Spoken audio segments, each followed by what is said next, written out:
Hi dears, Ashish കെമിസ്ട്രിന്റെ പുതിയൊരു ക്ലാസ്സിലോട്ട് അവർക്കും സ്വാഗതം. ഇന്ന് നമ്മൾ നോക്കാനായിട്ട് പോകുന്നത് കാലിക്കറ്റ് യൂണിവേഴ്സിറ്റി ഡിഗ്രി പ്രോഗ്രാമിൽ BSc കെമിസ്ട്രി എടുത്തവരുടെ മെയിൻ സബ്ജക്ട് തന്നെയാണ് കെമിസ്ട്രിയാണ് നമ്മൾ നോക്കാനായിട്ട് പോകുന്നത്. സോ അതിൽ മൂന്നാമത്തെ ചാപ്റ്റർ ആയിട്ടുള്ള പീരിയോഡിക് പ്രോപ്പർട്ടീസ് അതാണ് നമ്മൾ ഇന്ന് ഡിസ്കസ് ചെയ്യാനായിട്ട് പോകുന്നത്. സോ ഈ ചാപ്റ്റർ നമ്മൾ ആദ്യമായിട്ട് ഡിസ്കസ് ചെയ്യുന്ന ടോപ്പിക്കും അത് തന്നെയാണ് പീരിയോഡിസിറ്റിയും പ്രോപ്പർട്ടീസ്. സോ നമുക്കറിയാം നമ്മുടെ ലോങ് ഫോം ഓഫ് പീരിയോഡിക് ടേബിളിൽ 18 ഗ്രൂപ്പുകളും അതുപോലെ തന്നെ 7 പീരീഡുകളും ഉണ്ട് അല്ലെ. അപ്പൊ പീരിയോഡിസിറ്റി ഇൻ പ്രോപ്പർട്ടീസ് എന്ന് പറഞ്ഞാൽ ആ 118 എലമെന്റ്സിനും ഡിഫറെന്റ് ടൈപ്സിലുള്ള പ്രോപ്പർട്ടീസിന്, ഫോർ എക്സാമ്പിൾ അവർക്ക് സൈസ് ഉണ്ട്, അയനൈസേഷൻ എനർജി ഉണ്ട്, electron negativity, electron affinity, metallic character, non metallic character, ഇങ്ങനെ പല വിധത്തിലുള്ള പ്രോപ്പർട്ടീസ് അവർക്കുണ്ട്. ഈ properties in A group as well as in A period along A period എങ്ങനെ ചേഞ്ച് ആവുന്നു അതിന് പറയുന്നതാണ് പീരിയോഡിസിറ്റി ഇൻ പ്രോപ്പർട്ടീസ്. അപ്പൊ ഒരു ഗ്രൂപ്പ് എടുത്താൽ ഫോർ എക്സാമ്പിൾ അറ്റോമിക് സൈസിന് എന്ത് സംഭവിക്കുന്നു, ഒരു പീരിയഡ് എടുത്താൽ ഫോർ എക്സാമ്പിൾ അയനൈസേഷൻ എനർജിക്ക് എന്ത് സംഭവിക്കുന്നു, ഇങ്ങനെ പറയുന്നതിനാണ് നമ്മൾ പീരിയോഡിസിറ്റി ഇൻ പ്രോപ്പർട്ടീസ് എന്ന് പറയുക. സോ അതിൽ ആദ്യമായിട്ട് നമ്മൾ ഡിസ്കസ് ചെയ്യാനായിട്ട് പോകുന്നത് അറ്റോമിക് സൈസിനെ കുറിച്ചിട്ടാണ്. സോ എന്താണ് അറ്റോമിക് സൈസ് നമുക്ക് ആദ്യം അറിയണം. പല വിധത്തിൽ നമുക്ക് അറ്റോമിക് സൈസിനെ റെപ്രസെന്റ് ചെയ്യാം. സോ അറ്റോമിക് സൈസ് അല്ലെങ്കിൽ അറ്റോമിക് റേഡിയസ് എന്ന് പറഞ്ഞാലുള്ള അർത്ഥം, ഒരു ന്യൂട്രൽ ആയിട്ടുള്ള ഒരു ആറ്റം എടുത്തു കഴിഞ്ഞാൽ ആ ആറ്റത്തിന്റെ ന്യൂക്ലിയസിൽ നിന്നും ആ ആറ്റത്തിന്റെ ഔട്ടർ മോസ്റ്റ് ഷെല്ലിലോട്ടുള്ള ദൂരം. ഔട്ടർ മോസ്റ്റ് ഷെല്ല് എന്ന് പറഞ്ഞാലുള്ള അർത്ഥം ഔട്ടർ മോസ്റ്റ് ഇലക്ട്രോൺ പ്രസന്റ് ആയിട്ടുള്ള ആ ഷെല്ലിലോട്ടുള്ള ദൂരം. അതിന് പറയുന്ന പേരാണ് അറ്റോമിക് റേഡിയസ് അല്ലെങ്കിൽ അറ്റോമിക് സൈസ് എന്ന് പറയുന്നത്. സോ ന്യൂക്ലിയസ് മുതൽ ഔട്ടർ മോസ്റ്റ് ഇലക്ട്രോൺ ഏത് ഷെല്ലിലാണോ ഉള്ളത് ആ ഷെല്ല് വരെയുമുള്ള ദൂരം. ഇതേ തന്നെ നമ്മൾ കോവാലന്റ് റേഡിയസ് ആണ് എടുക്കുന്നതെങ്കിൽ ഇതേ കോൺസെപ്റ്റ് തന്നെയാണ്, പക്ഷെ അവിടെ എങ്ങനെ പറയുന്നു എന്ന് വിചാരിച്ചാൽ ഇന്ന് നോക്കുകയാണെങ്കിൽ, ഉദാഹരണത്തിന് നമുക്ക് ക്ലോറിൻ എന്ന മോളിക്കൂൾ ഒന്ന് കൺസിഡർ ചെയ്യുകയാണെങ്കിൽ, ക്ലോറിൻ മോളിക്കൂൾ ഫോം ചെയ്തിട്ടുള്ളത് കോവാലന്റ് ബോണ്ട് വഴിയാണ് ആണല്ലോ. അപ്പൊ നമ്മൾ ആ മോളിക്കൂൾ കൺസിഡർ ചെയ്യുമ്പോൾ ഫോർ എക്സാമ്പിൾ ഇതാണ് ഒരു ക്ലോറിൻ ആറ്റം എന്ന് വിചാരിക്കുക, അതാണ് രണ്ടാമത്തെ ക്ലോറിൻ ആറ്റം. ഇവരൊരു പെർട്ടിക്കുലർ ഡിസ്റ്റൻസിൽ അടുത്തടുത്ത് വരും. അങ്ങനെയാണ് അവർക്കിടയിൽ എന്ത് ഫോം ആവുക, ബോണ്ട് ഫോം ആവുക അല്ലെ. നമ്മൾ പ്ലസ് വണ്ണിലൊക്കെ പഠിച്ചിട്ടുള്ളത് തന്നെയാണ്. സോ വാലൻസ് ബോണ്ട് തിയറി ഒക്കെ നമ്മൾ പഠിച്ചിട്ടുണ്ട്. അപ്പൊ ഈ രണ്ട് മോളിക്യൂൾസും അടുത്തടുത്ത് ഒരു പെർട്ടിക്കുലർ ഡിസ്റ്റൻസ് വരും, അപ്പോഴാണ് അവർക്കിടയിൽ ബോണ്ട് ഫോർമേഷൻ നടക്കുക. അപ്പോൾ ഇപ്പോൾ ഇവർ രണ്ടുപേരും അങ്ങനെ ഒരു ഡിസ്റ്റൻസിലാണ് ഉള്ളതെന്ന് വിചാരിക്കുക. ഇതൊരു ക്ലോറിൻ, ഇതൊരു ക്ലോറിൻ. സോ അവർക്കിടയിലുള്ള ബോണ്ടാണ് ഓക്കെ. ഈ വരച്ചിട്ടുള്ളത് ബോണ്ടൊന്നുമല്ല, സോ അവർക്കിടയിൽ ഒരു ബോണ്ട് ഫോം ആയിട്ടുണ്ട്. അപ്പൊ ഒരു ആറ്റത്തിന്റെ ന്യൂക്ലിയസും രണ്ടാമത്തെ ആറ്റത്തിന്റെ ന്യൂക്ലിയസിനും ഇടയിലുള്ള ഡിസ്റ്റൻസ് എടുക്കുക. സോ കോവാലന്റ് ബോണ്ടിൽ ഫോമിംഗ് ചെയ്തിട്ടുള്ള ആ ഐഡന്റിക്കൽ ആയിട്ടുള്ള രണ്ട് ആറ്റത്തിന്റെ ന്യൂക്ലിയസുകൾ തമ്മിലുള്ള ഡിസ്റ്റൻസ് എടുക്കുക. ആ ഡിസ്റ്റൻസിന്റെ പകുതി, ഹാഫ്, ആ ഹാഫിന് പറയുന്ന പേരാണ് കോവാലന്റ് റേഡിയസ്. Covalent radius. അപ്പൊ എന്താ കോവാലന്റ് റേഡിയസ് എന്ന് മനസ്സിലായല്ലോ. ആ രണ്ട് ആറ്റത്തിന്റെ ന്യൂക്ലിയസ് തമ്മിലുള്ള ടോട്ടൽ ഡിസ്റ്റൻസ് എടുത്ത് അതിന്റെ പകുതി എടുക്കുക. ഇപ്പൊ ഫോർ എക്സാമ്പിൾ ഈ ടോട്ടൽ ഡിസ്റ്റൻസ് 198 പൈക്കോമീറ്റർ ആണെങ്കിൽ അതിന്റെ പകുതി എത്ര വരും, 99 പൈക്കോമീറ്റർ വരും. ആ 99 പൈക്കോമീറ്റർ ആണ് നമ്മുടെ ക്ലോറിൻ എന്ന് പറഞ്ഞ മോളിക്യൂളിന്റെ കോവാലന്റ് റേഡിയസ് ആയിട്ട് വരിക. ക്ലോറിൻ എന്ന ആറ്റത്തിന്റെ കോവാലന്റ് റേഡിയസ് ആയിട്ട് വരിക. അപ്പൊ കിട്ടിയല്ലോ എന്താണ് കോവാലന്റ് റേഡിയസ് എന്ന് പറയുന്നത്. ഓക്കെ, ഇതേ തന്നെ പല രീതിയിൽ പറയാം. വാണ്ടർവാൾസ് റേഡിയസ് എന്ന് പറഞ്ഞാൽ ഒരേപോലുള്ള രണ്ട് മോളിക്യൂൾസ് എടുത്തിട്ട് പറയും. ഇപ്പൊ നമ്മൾ ക്ലോറിൻ മോളിക്യൂൾ എടുത്തല്ലോ അല്ലെ, ഇതേപോലെ വേറൊരു ക്ലോറിൻ മോളിക്യൂളും കൂടി എടുക്കും. എന്നിട്ട് അവിടുത്തെ ഒരു ക്ലോറിനും ഇവിടത്തെ ഒരു ക്ലോറിനും തമ്മിലുള്ള ഡിസ്റ്റൻസ് നോക്കും. അതിന്റെ പകുതിക്ക് പറയുന്ന പേരാണ് വാണ്ടർവാൾസ് റേഡിയസ്. ഇതൊക്കെ നമ്മൾ ചെറുപ്പത്തിൽ പഠിച്ചിട്ടുള്ള കാര്യങ്ങൾ തന്നെയാണ്. സോ എന്താണ് atomic size, atomic radius, covalent radius എന്ന് മനസ്സിലായല്ലോ. ഇതേപോലത്തെ ഒരു സംഭവമാണ് അയോണിക് റേഡിയസ്. അയോണിക് റേഡിയസ് എന്ന് പറഞ്ഞാൽ അവിടെ അയോൺസിനെ കുറിച്ചിട്ടാണ് നമ്മൾ പറയുന്നത്. നമുക്കറിയാം രണ്ട് ടൈപ്പ് അയോൺസ് ആണ് ഉള്ളത് അല്ലെ, കാറ്റയോണും ഉണ്ട്, ആനയോണും ഉണ്ട്. സോ ഏത് അയൺ എടുത്താലും ശരി, ആ ന്യൂക്ലിയസിന് ആ അയണിന്റെ ഇലക്ട്രോൺ ക്ലൗഡിൽ ഏത് അറ്റം വരെയാണോ ഒരു അട്രാക്ഷൻ അല്ലെങ്കിൽ ആ ഒരു പവർ ഉള്ളത്, ഒരു ന്യൂക്ലിയറിന്റെ ഒരു ചാർജ് എക്സ്പീരിയൻസ് ആവുന്നത്, ആ ദൂരം വരെ ഉള്ളതിന് പറയുന്ന പേരാണ് അയോണിക് റേഡിയസ്. അപ്പൊ ഉദാഹരണത്തിന് ഇതൊരു ആറ്റത്തിന്റെ ന്യൂക്ലിയസ് ആണെങ്കിൽ, ഒരു അയോണിന്റെ ന്യൂക്ലിയസ് ആണെങ്കിൽ ഇവിടെ വരെയുള്ള ഇലക്ട്രോണിന് മുകൾ ആ ന്യൂക്ലിയസിന് ഒരു പവർ ഉണ്ടെന്ന് വിചാരിക്കുക, ഒരു അട്രാക്ഷൻ ഉണ്ടെന്ന് വിചാരിക്കുക. അപ്പൊ ഇതിന്റെ ഇടയിലൊക്കെ വേറെ ഇലക്ട്രോൺസ് അവിടെ എവിടെയായിട്ട് കാണപ്പെടുന്നുണ്ട്. ഓക്കെ, ഓരോ ഷെല്ലിലും ഇലക്ട്രോൺസ് കാണപ്പെടുന്നുണ്ട്. ഏറ്റവും അവസാനം ഏത് ഇലക്ട്രോൺ വരെയാണ് ആ ന്യൂക്ലിയസിന് ഒരു അട്രാക്ഷൻ ഉള്ളതെന്ന് നോക്കുക. ആ ഇലക്ട്രോൺ വരെയുള്ള ദൂരത്തിന്, ആ ന്യൂക്ലിയസിൽ നിന്നും ആ ഇലക്ട്രോൺ വരെയുള്ള ദൂരത്തിന് പറയുന്ന പേരാണ് അയോണിക് റേഡിയസ്. ഓക്കെ, അപ്പൊ എന്താണ് ഈ ഡിഫറെന്റ് ടൈപ്സ് ഉള്ള ആൾക്കാരെന്ന് മനസ്സിലായല്ലോ. ഓക്കെ, അതൊക്കെ സിമ്പിൾ ആയിട്ടുള്ള കാര്യം തന്നെയാണ്. അപ്പോ പീരിയോഡിസിറ്റി ഇൻ പ്രോപ്പർട്ടി നോക്കുകയാണെങ്കിൽ ഒരു ഗ്രൂപ്പ് നമ്മൾ എടുത്തു കഴിഞ്ഞാൽ top to bottom, for example first group തന്നെ നമ്മൾ കൺസിഡർ ചെയ്യുകയാണെങ്കിൽ ആ ഫസ്റ്റ് ഗ്രൂപ്പിൽ നമുക്ക് ലിഥിയം ഉണ്ട്, താഴെ സോഡിയം ഉണ്ട്, താഴെ പൊട്ടാസ്യം, റുബീരിയം, സീസിയം, ഫ്രാൻസിയം എന്നിങ്ങനെ ഡിഫറെന്റ് എലമെന്റ്സ് പ്രസന്റ് ആയിട്ടുണ്ട്. സോ ഒരു ഗ്രൂപ്പിൽ മുകളിൽ നിന്നും താഴോട്ടേക്ക് വരുമ്പോൾ നമ്മൾ ഓൾറെഡി 10ലും +1 9ലും ഒക്കെ പഠിച്ചിട്ടുള്ളതാണ് atomic size increases. Atomic size increases, ആറ്റത്തിന്റെ സൈസ് എന്താവും? ഇൻക്രീസ് ആവും. അല്ലെങ്കിൽ അറ്റോമിക് റേഡിയസ് എന്താവും? ഇൻക്രീസ് ആവും. എന്തുകൊണ്ടെന്ന് ചോദിച്ചാൽ താഴോട്ടേക്ക് വരും തോറും ആ ആറ്റത്തിന്റെ ഷെല്ലുകളുടെ എണ്ണം കൂടും. ആറ്റത്തിലുള്ള ഷെല്ലുകളുടെ എണ്ണം കൂടും. ഇപ്പൊ ലിഥിയത്തിന്റെ ഇലക്ട്രോണിക് കോൺഫിഗറേഷൻ നമ്മൾ 2,1 എന്ന് എഴുതും. അതിനർത്ഥം ലിഥിയം എന്ന് പറഞ്ഞ ആറ്റത്തിൽ K ഷെല്ലും L ഷെല്ലും മാത്രമേ ഉള്ളൂ. പക്ഷെ സോഡിയത്തിൽ 281 Kയും ഉണ്ട്, Lഉം ഉണ്ട്, M എന്ന് പറഞ്ഞ ഷെല്ലും കൂടിയുണ്ട്. അപ്പൊ ലിഥിയത്തിന് നമ്മൾ വരയ്ക്കുകയാണെങ്കിൽ ഒരു ന്യൂക്ലിയസ് വരച്ച് അതിന് ചുറ്റിലും K ഷെല്ലും വരച്ചു, ചുറ്റിലും L ഷെല്ലും വരച്ചു. Kയിൽ 2 ഇലക്ട്രോൺ, Lൽ 1 ഇലക്ട്രോൺ വരച്ചു. പക്ഷെ സോഡിയം വരയ്ക്കണം നമ്മൾ എങ്ങനെ വരയ്ക്കണം? ന്യൂക്ലിയസ് വരച്ച് K shell, L shell, M shell ഇങ്ങനെ വേണം വരയ്ക്കാനായിട്ട്, അല്ല? പിന്നെ ഇലക്ട്രോൺസ് കൂടെ ഒന്ന് കിടണം. അപ്പൊ ഓട്ടോമാറ്റിക്കലി ഷെല്ലിന്റെ എണ്ണം കൂടുമ്പോൾ ആറ്റത്തിന്റെ സൈസ് കൂടും, അല്ലെ? സോ ഷെല്ലുകളുടെ എണ്ണം കൂടുന്നത് കൊണ്ടാണ് ഗ്രൂപ്പിൽ മുകളിൽ നിന്നും താഴോട്ടേക്ക് വരുമ്പോൾ ആറ്റത്തിന്റെ സൈസ് കൂടുന്നത്. നമ്മൾ സൈസ് എന്താ പറഞ്ഞത്? ന്യൂക്ലിയസ് മുതൽ ഔട്ടർ മോസ്റ്റ് ഇലക്ട്രോൺ വരെയുള്ള ആ ഒരു ദൂരമാണ്, ആ ഷെല്ല് വരയ്ക്കുമുള്ള ദൂരമാണ്, അല്ലെ? അപ്പൊ നമ്മുടെ സോഡിയം എടുക്കുകയാണെങ്കിൽ ഇവിടെയാണ് ഔട്ടർ മോസ്റ്റ് ഇലക്ട്രോൺ വരിക. അപ്പൊ ന്യൂക്ലിയസ് ഇട്ട് ഇവിടെ വരെയുള്ള ദൂരമാണ് അതിന്റെ സൈസ് ആയിട്ട് അറിയപ്പെടുക. ഓക്കെ, അതിന് എപ്പോഴും പറഞ്ഞു വെക്കുക, ഒരു ആറ്റത്തിന്റെ ന്യൂക്ലിയസിൽ എത്ര പ്രോട്ടോൺ ഉണ്ടോ അതിന് പറയുന്ന പേരാണ് ആ ആറ്റത്തിന്റെ ന്യൂക്ലിയർ ചാർജ്. അതിന് പറയുന്ന പേരാണ് nuclear charge. Okay, nuclear charge. So nuclear charge എന്ന് വെച്ചാൽ ആ ന്യൂക്ലിയസിൽ എത്ര പ്രോട്ടോൺ ഉണ്ടെന്നുള്ളതാണ് അർത്ഥം. അതിന് മറ്റൊരു രീതിയിൽ പറഞ്ഞാൽ അറ്റോമിക് നമ്പർ. അറ്റോമിക് നമ്പർ എത്രയാണ് അത്രയും പ്രോട്ടോൺസ് ആണല്ലോ ഉണ്ടാവുക. സോ അതാണ് ന്യൂക്ലിയർ ചാർജ്.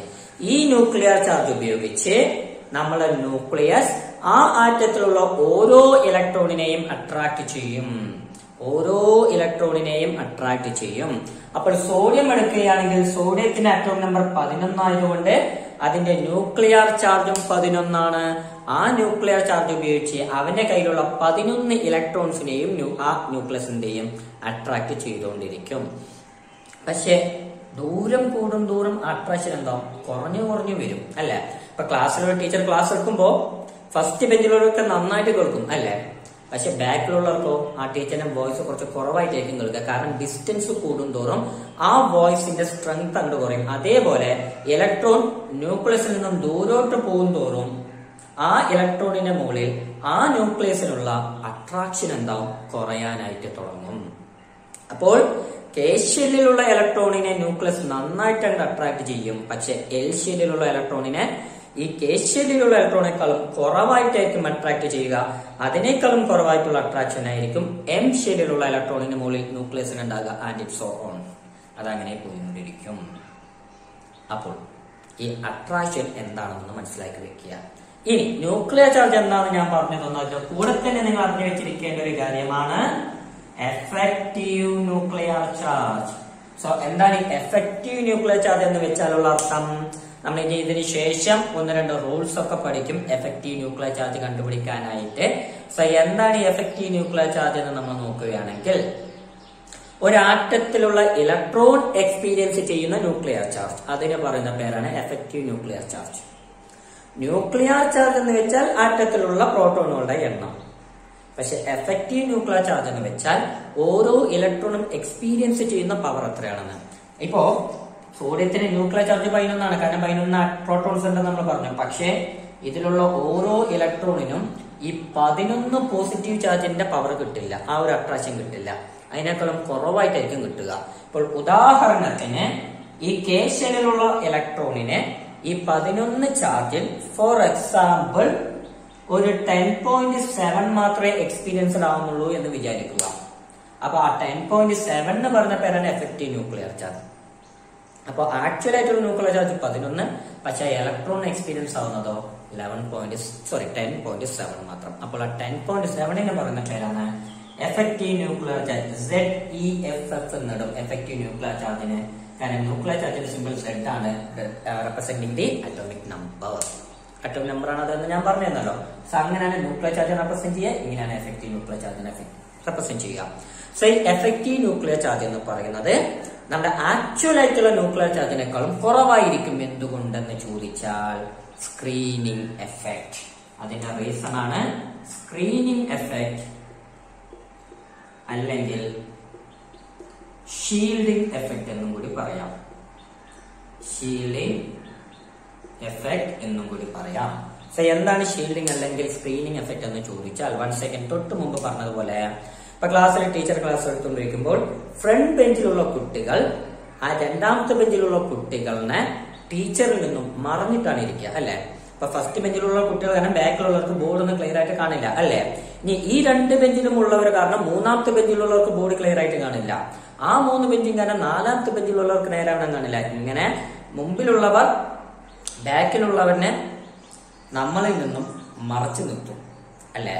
സോ അതേപോലെ ഒരു ആറ്റം എടുത്തു കഴിഞ്ഞാൽ ഇപ്പൊ ഫോർ എക്സാമ്പിൾ ലിഥിയത്തിലേക്ക് തന്നെ കൺസിഡർ ചെയ്യുകയാണെങ്കിൽ ലിഥിയത്തിലുള്ള ഈ ഒരു ഇലക്ട്രോണിനെ ഈ കെ ഷെല്ലിലുള്ള 2 ഇലക്ട്രോൺസും ന്യൂക്ലിയസിന്റെ പവറിൽ നിന്നും തടഞ്ഞു നിർത്തിക്കൊണ്ടിരിക്കും, ഷീൽഡ് ചെയ്തുകൊണ്ടിരിക്കും. കാരണം ഇലക്ട്രോൺസ് ഒരു ഭാഗത്ത് സ്റ്റേഷനറി ആയിട്ട് നിൽക്കുന്നവരല്ല, എന്ത് ചെയ്യുന്നവരാണ്, റിവോൾവ് ചെയ്യുന്നവരാണ് ആണല്ലോ. അപ്പൊ ഈ റിവോൾവ് ചെയ്യുമ്പോൾ ഒരു ഷെല്ലിലുള്ള ഇലക്ട്രോൺസ് അതിന്റെ അടുത്ത ഷെല്ലിലുള്ള ഇലക്ട്രോൺസിനെ ഈ ന്യൂക്ലിയസിന്റെ അട്രാക്ഷനിൽ നിന്നും ഷീൽഡ് ചെയ്യും, സ്ക്രീൻ ചെയ്യും. അതിന് പറയുന്ന പേരാണ് ഷീൽഡിംഗ് എഫക്ട് അല്ലെങ്കിൽ screening effect. So the shielding of outer electrons from the attraction of the nucleus by the inner electrons. ആ ഉള്ളിലുള്ള ഇലക്ട്രോൺസ് ഔട്ടർ ഇലക്ട്രോൺസിനെ ന്യൂക്ലിയസിന്റെ അട്രാക്ഷനിൽ നിന്നും ഷീൽഡ് ചെയ്യുന്നതിന് പറയുന്ന പേരാണ് ഷീൽഡിംഗ് എഫക്ട്, അതായത് സ്ക്രീനിങ് എഫക്ട്. അപ്പൊ എന്താണ് ഇതെന്നുള്ള കാര്യങ്ങളൊക്കെ മനസ്സിലായല്ലോ. അപ്പോൾ ഒരു ഗ്രൂപ്പ് എടുത്തു കഴിഞ്ഞാൽ മുകളിൽ നിന്നും താഴോട്ടേക്ക് വരുമ്പോൾ ഒന്ന് ആറ്റത്തിന്റെ സൈസ് കൂടുന്നു. അതിനുള്ള കാരണം പറഞ്ഞത് ഒന്ന് സെല്ലുകളുടെ എണ്ണം കൂടുന്നു, രണ്ടാമത്തെ കാര്യം ആ ഔട്ടർ മോസ്റ്റ് ഇലക്ട്രോണും ഈ ന്യൂക്ലിയസും അവർക്കിടയിലുള്ള ഇലക്ട്രോണുകളുടെ എണ്ണം കൂടി കൂടി വരികയാണ് അല്ലെ. ഇപ്പൊ ലിഥിയം എടുക്കുമ്പോ അവസാനത്തെ ഇലക്ട്രോണിന് ന്യൂക്ലിയസിനും ഇടയിൽ വെറും 2 ഇലക്ട്രോണേ ഉള്ളൂ. പക്ഷെ സോഡിയം എടുത്തപ്പോൾ ഇവർക്കിടയിൽ 10 ഇലക്ട്രോൺ വന്നു. ഇനി പൊട്ടാസ്യത്തിനെ കൺസിഡർ ചെയ്താലോ 2881 എന്നാണ്. ഈ ലാസ്റ്റ് ഇലക്ട്രോണിനും ന്യൂക്ലിയസിനും ഇടയിൽ 18 ഇലക്ട്രോൺസ് വന്നു. സോ ഇന്നർ ആയിട്ടുള്ള ഇലക്ട്രോണുകളുടെ എണ്ണം കൂടുമ്പോൾ ഷീൽഡിംഗും കൂടും. ഷീൽഡിംഗ് കൂടുമ്പോൾ ന്യൂക്ലിയസ് ആ ലാസ്റ്റ് ഇലക്ട്രോണിനെ അട്രാക്ട് ചെയ്യുന്ന പവർ കുറയും. അപ്പൊ പവർ കുറയുമ്പോൾ ആ ഇലക്ട്രോൺ കുറച്ചുകൂടി ദൂരമായിരിക്കും കാണപ്പെടുക. ഇപ്പൊ ടീച്ചറിന്റെ ക്ലാസ് എല്ലാവർക്കും ഇഷ്ടപ്പെട്ട കുട്ടികളൊക്കെ കുറച്ചുകൂടി അടുത്ത് കയറിയിരിക്കും അല്ലെ. അപ്പൊ സൈസ് എന്ത് കുറയും. അതേപോലെ ന്യൂക്ലിയസ് നന്നായിട്ട് അട്രാക്ട് ചെയ്താൽ അവസാനത്തെ ഇലക്ട്രോൺ ഉൾപ്പെടെ എല്ലാവരും കുറച്ചുകൂടി ഫ്രണ്ടിലോട്ട് വരും, ന്യൂക്ലിയസിന് അടുത്തോട്ട് വരും, ആറ്റത്തിന്റെ സൈസ് കുറയും. പക്ഷെ ഇവിടെ അട്രാക്ഷൻ കുറഞ്ഞു ലാസ്റ്റ് ഇലക്ട്രോണിൽ.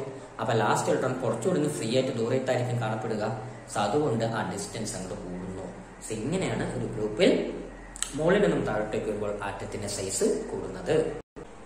ഇനി ഒരു പീരീഡിൽ എന്താണ് ആറ്റത്തിന്റെ സൈസിന് സംഭവിക്കുന്നത് നമുക്കൊന്ന് നോക്കാം. So for example second period തന്നെ നമ്മൾ കൺസിഡർ ചെയ്യുകയാണെങ്കിൽ അവിടെയുള്ള നമ്പേഴ്സ് ആണ് lithium, beryllium, borrow, carbon, nitrogen, oxygen, florin and finally neon.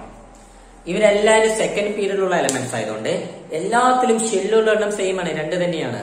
നമ്മളൊരു ഗ്രൂപ്പ് പറഞ്ഞപ്പോൾ താഴോട്ടേക്ക് വരുന്നതോറും ഷെല്ലിന്റെ എണ്ണം കൂടുമെന്ന് പറഞ്ഞു. പക്ഷെ ഇവിടെ ഷെല്ലിന്റെ എണ്ണം കൂടുന്നില്ല, അതുപോലെ തന്നെ കുറയൊന്നുമില്ല. ഓക്കെ, എല്ലാവർക്കും ഷെല്ലിന്റെ എണ്ണം സെയിം ആണ്. അപ്പൊ ലിഥിയത്തിന്റെ electronic configuration 2,1 beryllium, 2,2 boron, 2,3 carbon, 2,4 nitrogen, 2,5 oxygen, 2,6 fluorine, 2,7 and finally നമ്മുടെ നിയോൺ 2,8. അപ്പൊ എല്ലാത്തിലും 2 ഷെല്ലേ ഉള്ളൂ, കെയും എല്ലും. അപ്പൊ ആറ്റത്തിന്റെ സൈസിന് എന്ത് സംഭവിക്കുന്നത് ചോദിച്ചാൽ ഒരു പീരിയഡിൽ ലെഫ്റ്റിൽ നിന്നും റൈറ്റിലോട്ട് പോകുമ്പോൾ so while moving from left to right along a period the atomic size decreases. ആറ്റത്തിന്റെ സൈസ് കുറയുകയാണ് ചെയ്യുക. എന്തുകൊണ്ടെന്ന് ചോദിച്ചാൽ നമ്മുടെ ഗ്രൂപ്പില് ഷെല്ലിന്റെ എണ്ണം കൂടുന്നതുകൊണ്ട് ആറ്റത്തിന്റെ സൈസ് കൂടി എന്ന് പറയുന്നു. പക്ഷെ ഇവിടെ ഷെല്ലിന്റെ എണ്ണം കുറയുന്നൊന്നുമില്ല, സെയിം ആയിട്ട് മെയിൻറ്റെയിൻ ചെയ്യപ്പെടുന്നുണ്ട്. പക്ഷെ എന്നാലും സൈസ് കുറയും. എന്തുകൊണ്ടെന്ന് ചോദിച്ചാൽ നോക്കിക്കോളൂ, ഓരോ ആറ്റം കഴിയും തോറും അറ്റോമിക് നമ്പർ കൂടുകയാണ് അല്ലെ. ലിഥിയത്തിന്റെ അറ്റോമിക് നമ്പർ 3 പക്ഷെ ബെറിലിയത്തിന്റെ 4, ബോറോണ്ട് 5, കാർബൺ 6. സോ അറ്റോമിക് നമ്പർ കൂടുന്നു. അറ്റോമിക് നമ്പർ കൂടിയെന്ന് വെച്ചാൽ ന്യൂക്ലിയസിലുള്ള പ്രോട്ടോൺ എണ്ണം കൂടി എന്നാണ്, അതായത് നമ്മുടെ ന്യൂക്ലിയർ ചാർജ് കൂടി എന്നാണ് അർത്ഥം അല്ലെ. അപ്പോ ലിഥിയത്തിന്റെ ന്യൂക്ലിയർ ചാർജിനേക്കാളും കൂടുതലാണ് ബെറിലിയത്തിന്റെ ന്യൂക്ലിയർ ചാർജ്. അപ്പൊ ബെറിലിയത്തിന് എന്ത് ചെയ്യാൻ പറ്റും? ലിഥിയത്തിനേക്കാളും ഇലക്ട്രോൺസിനെ അട്രാക്ട് ചെയ്യാൻ പറ്റും അല്ല, കാരണം ന്യൂക്ലിയർ ചാർജ് കൂടുതലാണ്. അപ്പോൾ ഓരോ സക്സസീവ് എലമെന്റ് പോകുമ്പോഴും ന്യൂക്ലിയർ ചാർജ് ഇൻക്രീസ് ആവുന്നുണ്ട്.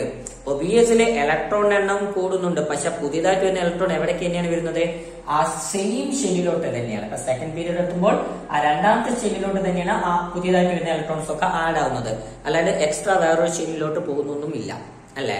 അപ്പോൾ ഇവിടെ ന്യൂക്ലിയർ ചാർജ് ഇൻക്രീസ് ആവുന്നത് ആ ഇലക്ട്രോൺ എണ്ണം ഇൻക്രീസ് ആവുന്നതിനേക്കാളും പവർഫുൾ ആണ്. അപ്പോൾ ഈ ന്യൂക്ലിയസ് എന്ത് ചെയ്യാൻ പറ്റും? ആ ഇലക്ട്രോൺസിനെ കുറച്ചുകൂടി നന്നായിട്ട് അട്രാക്ട് ചെയ്യാം ദാൻ ദി പ്രിസീഡിംഗ് എലമെന്റ്, തൊട്ട് മുമ്പിലുള്ള ആളെക്കാളും. അപ്പൊ ലിഥിയം വെറും 3 പോസിറ്റീവ് ചാർജ് വെച്ചിട്ട് ഇലക്ട്രോൺസിനെ അട്രാക്ട് ചെയ്യുമ്പോൾ ബെറിലിയം 4 പോസിറ്റീവ് ചാർജ് വെച്ചിട്ടാണ് അട്രാക്ട് ചെയ്യുന്നത്. ബോറോൺ ആണെങ്കിൽ 5 ചാർജ് വെച്ചിട്ട്. സോ ന്യൂക്ലിയർ ചാർജ് ഇൻക്രീസ് ആവുന്നു, ആറ്റത്തിന്റെ സൈസ് കുറയുന്നു. കാരണം ചാർജ് ഇൻക്രീസ് ആകുമ്പോൾ അട്രാക്ഷൻ കൂടുന്നു. ന്യൂക്ലിയസ് ഇലക്ട്രോൺസിനെ പിടിച്ചങ്ങ് വലിക്കുകയാണ്.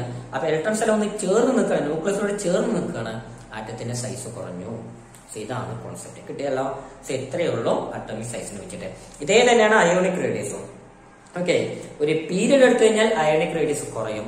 ഒരു ഗ്രൂപ്പ് എടുത്തു കഴിഞ്ഞാൽ മുകളിൽ നിന്നും താഴോട്ടേക്ക് വരുമ്പോൾ അയോണിക് റേഡിയസ് കൂടും. തൊട്ട് മുമ്പ് പറഞ്ഞ അതേ റീസൺസ് തന്നെയാണ്. അപ്പൊ ഈ അയോണിക് റേഡിയസിന്റെ കാര്യം വരുമ്പോൾ ശ്രദ്ധിക്കേണ്ട ഒരു കാര്യം എന്താന്ന് വെച്ചാൽ, ഇപ്പൊ സോഡിയം എന്ന് പറയുന്ന ആള് ഒരു ന്യൂട്രൽ ആയിട്ടുള്ള ആറ്റം, അത് ഒരു ഇലക്ട്രോൺ കൊടുത്തു കഴിഞ്ഞാൽ എന്തായിട്ട് മാറും? സോഡിയം കാറ്റയോൺ ആയിട്ട് മാറും. അപ്പൊ ഈ ന്യൂട്രൽ ആയിട്ടുള്ള ആറ്റത്തിന് നമ്മൾ സാധാരണ പറയുന്ന പേരാണ് പാരന്റ്. ഓക്കെ, ആ കിട്ടിയ ആളാണ് ഡോട്ടർ. സൺ എന്നൊന്നും പറയാറില്ല. ഓക്കെ, ഡോട്ടർ എന്നാണ് നമ്മൾ സാധാരണ പറയാറുള്ളത്. അപ്പൊ ഒരു പാരന്റിനെ വെച്ച് കമ്പയർ ചെയ്യുമ്പോൾ ഒരു കാറ്റയോന്റെ സൈസ് എപ്പോഴും കുറവായിരിക്കും. എന്തുകൊണ്ടെന്ന് ചോദിച്ചാൽ, സോഡിയത്തിന് ആറ്റം നമ്പർ 11 അപ്പൊ അതിൽ 11 ഇലക്ട്രോൺസും ഉണ്ട്. 2,8,1. Na+ ആറ്റം നമ്പർ 11 തന്നെയാണ്. പക്ഷെ അതിൽ 10 ഇലക്ട്രോൺസേ ഉള്ളൂ. കാരണം ഒരു ഇലക്ട്രോൺ കൊടുത്തിട്ടാണ് കാറ്റയോൺ ആയിട്ട് മാറിയത്. അപ്പോൾ അതിന്റെ ഇലക്ട്രോൺ കോൺഫിഗറേഷൻ 2,8. അപ്പൊ സോഡിയം എന്ന് പറഞ്ഞ ആറ്റത്തിൽ, ന്യൂട്രൽ ആറ്റത്തിൽ ആ 11 പോസിറ്റീവ് ചാർജ് അല്ലെങ്കിൽ 11 ന്യൂക്ലിയർ ചാർജ് ഉപയോഗിച്ച് ആ ന്യൂക്ലിയസിന് 11 ഇലക്ട്രോൺസിനെ അട്രാക്ട് ചെയ്യണം. പക്ഷെ ഇവിടെ ഈ കാറ്റയോൺ ആണെങ്കിലോ ആ 11 ന്യൂക്ലിയർ ചാർജ് ഉപയോഗിച്ചിട്ട് വെറും 10 ഇലക്ട്രോൺസിനെ അട്രാക്ട് ചെയ്താൽ മതി. അപ്പോൾ അവിടെയും ഇവിടെയും കമ്പയർ ചെയ്യുമ്പോൾ ഇവിടെ 11 ഇലക്ട്രോണിനെ അട്രാക്ട് ചെയ്യണം, പക്ഷെ ഇവിടെ 10 പേരെ അട്രാക്ട് ചെയ്താൽ മതി. അപ്പൊ ഇവിടെ അട്രാക്ഷൻ കുറച്ചുകൂടി കൂടുതലാണ് അല്ലെ. 11 പോസിറ്റീവ് ചാർജ് ഉപയോഗിച്ചിട്ട് വെറും 10 പേരെ അട്രാക്ട് ചെയ്താൽ മതി. അപ്പൊ നന്നായിട്ട് അട്രാക്ട് ചെയ്യാൻ പറ്റും. അപ്പൊ ഇവിടെ സൈസ് ഒന്ന് കുറയും. അട്രാക്ഷൻ കൂടുതലാണ്. ന്യൂക്ലിയസിന് ഇലക്ട്രോൺസിന് മുകളിലുള്ള അട്രാക്ഷൻ കൂടുതലാണ്. So a cation has smaller size than the parent atom. ആ പാരന്റ് ആറ്റത്തിനെ വെച്ച് പറയുമ്പോൾ ഏത് കാറ്റയോൺ എടുത്താലും ആ കാറ്റയോന്റെ സൈസ് ചെറുതായിരിക്കും. Then what about the anions? For example ക്ലോറിനെ കൺസിഡർ ചെയ്താൽ അതൊരു ഇലക്ട്രോൺ മേടിച്ചിട്ടാണ് ക്ലോറിൻ മൈനസ് ആയിട്ട് മാറുക അല്ലെ. Atom number 17 electronic configuration 287. ഇവിടെയും ആറ്റം നമ്പർ 17 ആണ്, പക്ഷെ ഇലക്ട്രോണിക് കോൺഫിഗറേഷൻ 288 ആണ്. കാരണം ഒരു ഇലക്ട്രോൺ എക്സ്ട്രാ മേടിച്ചു കഴിഞ്ഞു അല്ലെ. അപ്പൊ ഇവിടെ എന്താ കേസ്? 17 പോസിറ്റീവ് ചാർജ് വെച്ചിട്ട് 17 ഇലക്ട്രോൺസിനെ അട്രാക്ട് ചെയ്യണം. പക്ഷെ അവിടെ 17 പോസിറ്റീവ് ചാർജ് ഉപയോഗിച്ചിട്ട് 18 ഇലക്ട്രോൺസിനെ അട്രാക്ട് ചെയ്യണം. ഇവിടെ എവിടെയായിരിക്കും അട്രാക്ഷൻ കൂടുതൽ ഉണ്ടാവുക? ഒബിയസ്ലി ഇവിടെയായിരിക്കും അല്ലെ. അവിടെ ഇലക്ട്രോൺ എണ്ണം കൂടുതലാണ്, അപ്പൊ അട്രാക്ഷൻ കുറച്ച് കുറയും. ഇവിടെ അവിടത്തെക്കാളും ഇലക്ട്രോൺ എണ്ണം കുറവാണ്, അപ്പൊ ഇവിടെ അട്രാക്ഷൻ കൂടുതലായിരിക്കും. സോ അങ്ങനെ പറയുമ്പോൾ ഒരു ആനയോണിന് അതിന്റെ പാരന്റിനേക്കാളും സൈസ് എപ്പോഴും കൂടുതൽ ആയിരിക്കും. So an anion always has larger size than the parent atom. Clear ആയല്ലോ? ഓക്കെ, അപ്പൊ ഇതുപോലെ ചില അയോൺസിനെ തന്നിട്ട് അതിന്റെ സൈസ് കൂടുന്ന രീതിയിൽ അല്ലെങ്കിൽ അയണിക് റേഡിയസ് കുറയുന്ന രീതിയിൽ അറേഞ്ച് ചെയ്യാൻ പറഞ്ഞാൽ കറക്റ്റ് ആയിട്ട് ചെയ്യാം. കാറ്റയോൺസിനൊക്കെ സൈസ് കുറവായിരിക്കും, പാരന്റിന് അതിനേക്കാളും കൂടുതലായിരിക്കും, ആനിയോൺസിന് ഇതിനേക്കാളും കൂടുതലായിരിക്കും. ഇതൊക്കെ സൂക്ഷിച്ച് ചെയ്യുക. കേട്ടല്ലോ? ക്ലിയർ അല്ലേ? ഓക്കെ, ഇനിയിപ്പോ സപ്പോസ് നമ്മൾ NaCl എടുത്തൊന്നും വിചാരിക്കാം, സോഡിയം ക്ലോറൈഡ് ഫോർ എക്സാമ്പിൾ. അപ്പൊ നമുക്കറിയാം ഒരു കാറ്റയോണും ഉണ്ട് ഒരു ആനിയോണും ഉണ്ട് അല്ലെ. ഈ കാറ്റയോണിന്റെ റേഡിയസിന് R+ ഒന്ന് കൊടുത്തു വിചാരിക്കുക, അതായത് സോഡിയത്തിന്റെ റേഡിയസ്. ആനിയോണിന്റെ റേഡിയസിന് R- ഒന്നും കൊടുക്കുക, അതായത് ക്ലോറിന്റെ റേഡിയസ്. ഇങ്ങനെ റെപ്രസെന്റ് ചെയ്തു എന്ന് വിചാരിക്കുക. ഈ കാറ്റയോണിന്റെ റേഡിയസും ആനിയോണിന്റെ റേഡിയസും തമ്മിലുള്ള റേഷ്യോ അതിനെ ഡിവൈഡ് ചെയ്യുക. Radius of the cation divided by radius of the anion. ആ റേഷ്യോക്ക് പറയുന്ന പേരാണ് റേഡിയസ് റേഷ്യോ. ആ റേഷ്യോക്ക് പറയുന്ന പേരാണ് റേഡിയസ് റേഷ്യോ. സോ എന്താണ് radius ratio? The ratio of radius of the cation to the anion in an ionic compound.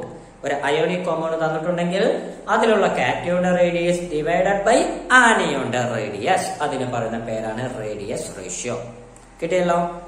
Okay, clear ആയല്ലോ? ഓക്കെ, അത് അത്രയേ ഉള്ളൂ. ഈ റേഡിയസ് റേഷ്യോ വെച്ച് നമുക്കൊരു കാര്യം കണ്ടുപിടിക്കാൻ പറ്റും, coordination number. Coordination number. So എന്താണ് ഈ കോർഡിനേഷൻ നമ്പർ എന്ന് നമുക്ക് നോക്കാം. കോർഡിനേഷൻ നമ്പർ എന്ന് നമുക്ക് നോക്കാം. നമ്മൾ CN അതിനെ റെപ്രസെന്റ് ചെയ്യും. ഒരു അയോണിക് കോമ്പൗണ്ട് എടുത്താൽ കാറ്റയോണിന്റെ ചുറ്റിലും എത്ര ആനിയോൺസ് ഉണ്ട്, അല്ലെങ്കിൽ ആനിയോണിന് ചുറ്റിലും എത്ര കാറ്റയോൺസ് ഉണ്ട്, അതിന് പറയുന്ന പേരാണ് radius ratio. Sorry, coordination number. Coordination number. അപ്പൊ ഒരു അയണിന് ചുറ്റും ഓപ്പോസിറ്റ് ചാർജുള്ള എത്ര പേരുണ്ട് അതിനെയാണ് കോർഡിനേഷൻ നമ്പർ എന്ന് പറയുക. അപ്പൊ നമ്മൾ സാധാരണ NaCl എഴുതുമ്പോൾ NaCl എഴുതും, ഒരു സോഡിയം ഒരു ക്ലോറിൻ എന്നാണ് എഴുതുക. ബട്ട് ആക്ച്വലി അവിടെ എങ്ങനെയാണെന്ന് അറിയാവോ, ഒരു സോഡിയം ഉണ്ടെന്ന് വിചാരിക്കാം, Na+. ആ Na+ന് ചുറ്റും 6 Cl- ആയിരിക്കും ഉണ്ടാവുക.